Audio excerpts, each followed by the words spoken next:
The situation in Ukraine, I was watching tanks with no shells, or they had two shells and those two didn't work. I mean, it's bleak. Are sanctions going to make any difference, Cameron? No. No, is the honest answer. I mean, bizarrely, the Russian economy has actually grown. It's got a GDP rate at the moment, which we'd be proud of, 2.6% growth per annum. What Putin has done is basically turned his economy into a war economy. They spend some 6% of their GDP now on military spending, compared to ours, limps over 2% if you do some very creative accounting. And so 1/3 of all Russian government expenditure is now being spent on military spending. And it's an economy that's actually great. It's pure military Keynesianism, if you want to put it in those terms. And that's what's happening. Basically, he's outspending this. There's always an issue with, if you like, the relative material balance between Russia and Ukraine. Significantly larger country, significantly larger resources, but that's kind of where we are now. So the failure of the US to get that measure through, the rather kind of the sometimes hesitant spending by the Europeans has a direct effect.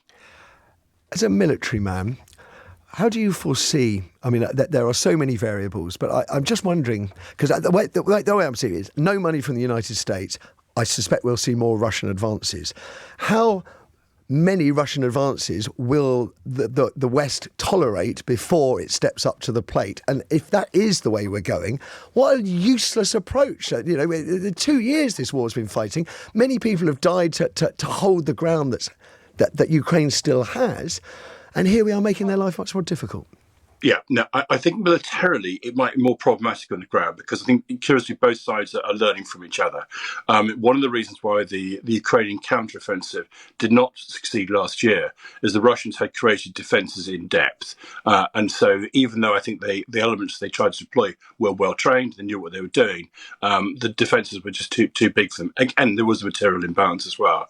The Ukrainians are much the same. So the Russians may be content at the moment to take conduct limited attacks to get back land.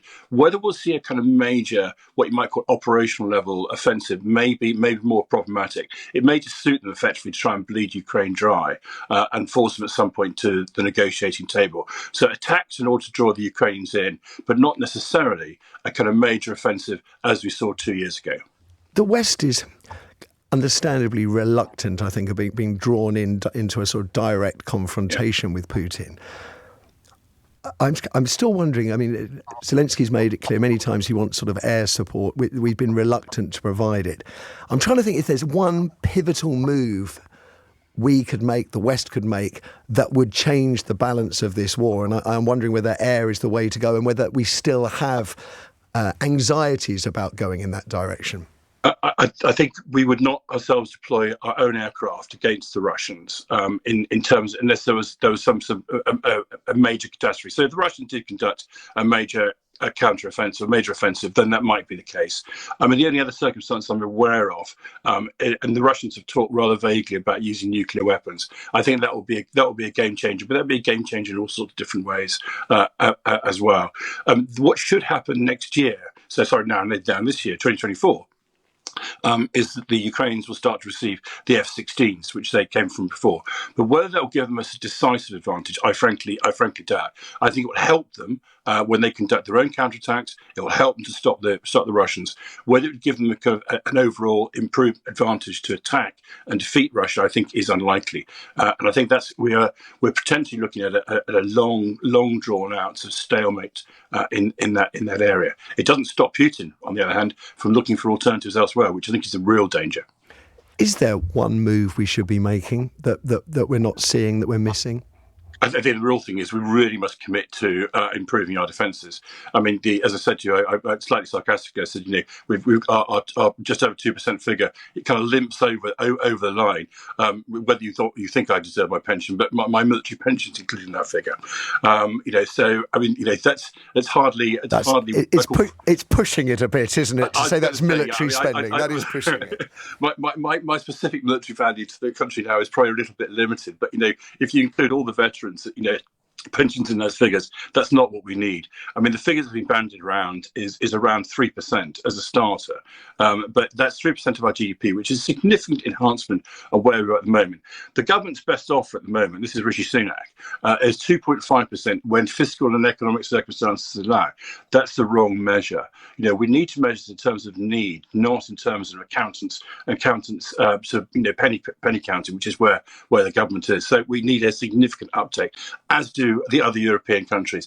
That might start then to provide us the defences we need and other people need, so that Putin looks elsewhere for his next adventure. Colonel Simon Diggins, I'm indebted to you, and I don't want to take up any more time of your retirement, especially as we're paying for it. Gosh, I didn't realise that was factored into the military spending. Gosh.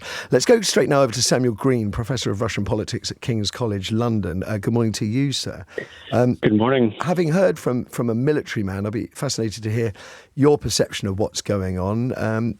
The threat of more sanctions, first of all, that's what Lord Cameron is putting out there. Do you think that would carry any weight in Russia? Frankly, no. No. I think Russia has learned to weaponize the sanctions to a certain extent, certainly for the purposes of increasing domestic political and economic control.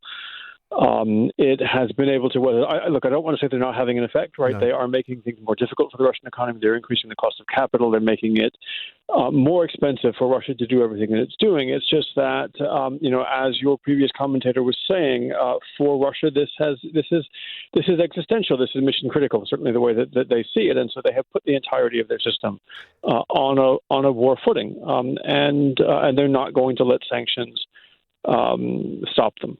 Do you?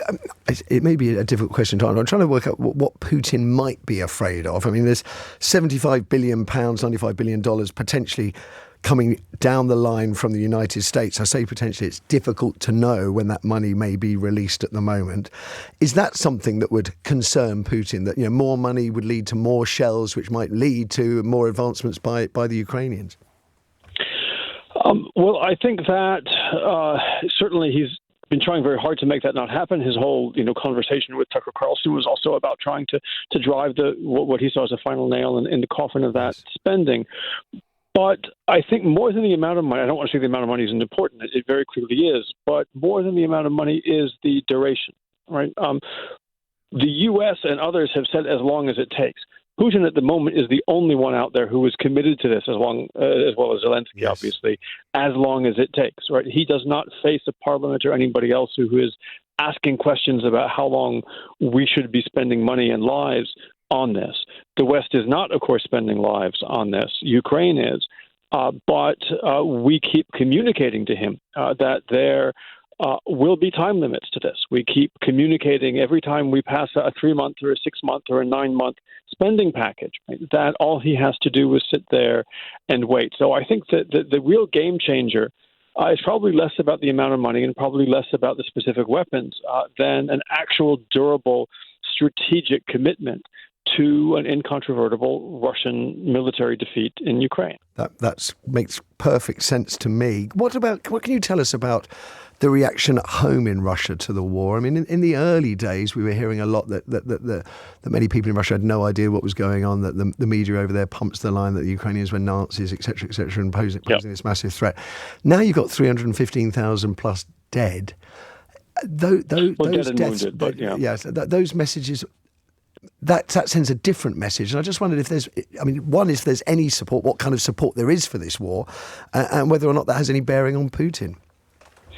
Well, look, it's hard to know because the ability to collect data and whether we necessarily trust the data, is a question. There are very powerful incentives for people to look like they support the war and sound like they support the war, even if they don't, given the nature of politics in Russia. But the dominant position that most people seem to be taking is to try just to minimize the impact that the war has on their lives. Most Russians are able to go about their daily lives sort of ignoring the war. Most Russians are not asked to fight in the war. When they are asked to fight in the war, we see very few people doing so voluntarily. Right?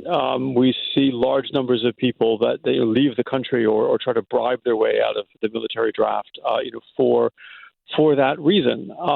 So it's hard to see that there's a groundswell of support for it. But Putin and the propaganda machine give people a lot of reasons to tolerate it, right? So these ideas that this is a NATO attack or a Western attack on Russia, the idea that Ukraine is historically Russian territory, or that there are Nazis running the country, right? These are things that frankly serve as very convenient excuses for people simply to wave the war away and to not have to deal with the question. Samuel Greene, I have to leave it there. I am mindful of the fact that hundreds of demonstrators in Russia have been arrested protesting about the death, the suspected murder of Alexei Navalny. So I just wanted to mention that. That was Samuel Greene, Professor of Russian Politics at King's College London.